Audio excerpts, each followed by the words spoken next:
Good morning, everybody. Good to be here with you on this beautiful December Friday morning. A little bit chilly out there, but what a beautiful day. Let me talk to you about a couple of events that we've got coming up and then just kind of wrap some things up as we get ready to end this year. Wreaths Across America is a program put on by the Civil Air Patrol, and they're going to do a function at the Mountain View Cemetery on Saturday, December 15th. At 10 o'clock that morning, Brian Bladd and I will be there to read a proclamation, and the process is for this Civil Air Patrol to lay a wreath on each one of the veterans' graves. So come on out and participate with that. It'll be a wonderful event. Cotant Park lighting ceremony that we had last Friday was just a lot of fun. I'm grateful for those who came and participated.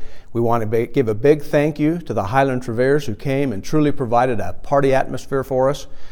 We asked them to come and sing to us, and they took it up a notch and danced for us and with us, and we just had a great time.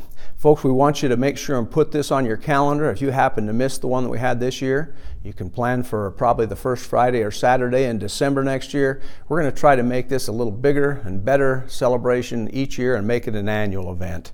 We want to say thank you again to Home Depot, who provided the opportunity for us to make our budget for lights go just as far as it possibly could. They worked very well with us. I want to say thank you to Knife River, who provided the hot chocolate, and thank you to D&S Electrical Supply, who provided the cookies. Folks, we just had a great time, and thank you for all those who made it that way, for everybody who came out and participated. It was a little bit chilly, but we had a lot of people there, and it was a lot of fun. So let's make this a beautiful annual event for the city of Chubbuck.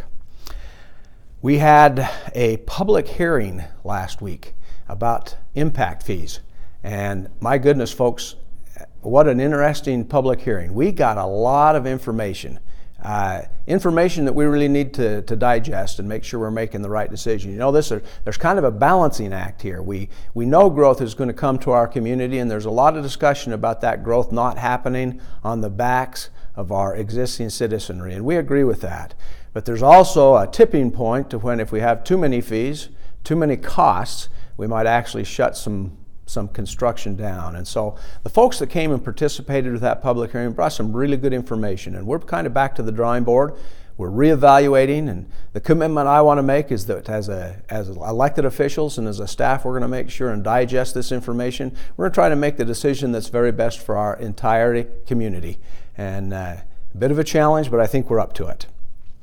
Let me talk to you for a minute about our SASA program is what it's called. And what this is a Special Assistant United States Attorney. We have created an Eastern Idaho partnership that has hired this attorney. His name is Brian Wheat, and he does a wonderful thing for us. And I had the opportunity to review the report that he's given us that talks about the things that are happening. And you can see it's a lengthy report, so I don't have time to go through all of it, but I want to give you some of the highlights. They've taken some very bad players off of our streets, and we're so grateful for that. They've taken a lot of drugs off our streets. They've taken guns off our streets and ammunition.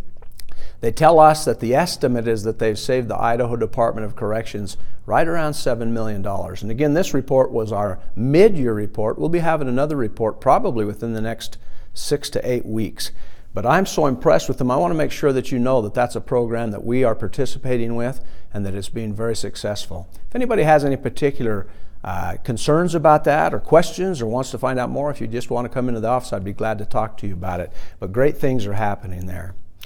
Let me talk to you about something that's been a concern of mine for a while, and that's civility in our public discussion. Now, I don't think we have a huge problem in the city of Chubbuck, but what I would like to encourage us to do is to be leaders in our nation. There's the process of disagreeing without being disagreeable, and I think we can do that. As a matter of fact, I think bringing diversity of opinion and attitude and concepts is a good thing, as long as we come together with respect for one another. And I think you know what I mean, that in general in our society and our nation right now, there's just too much demeaning and too much that's really not positive in nature. And I just want to encourage us that the city of Chubbuck could be a leader in making sure that our discussion is open, that it's respectful, and that it's positive. I think we can make a big difference. And I just encourage us to go ahead to be a leader in that. I want to conclude by just wishing each one of you a Merry Christmas and a Happy New Year.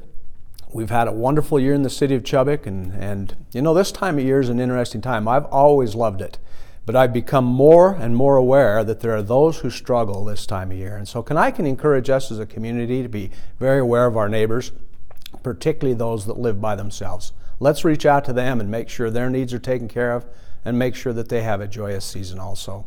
Just grateful to be part of this community, grateful for each of you and all you do to make this a great place to live. Thank you.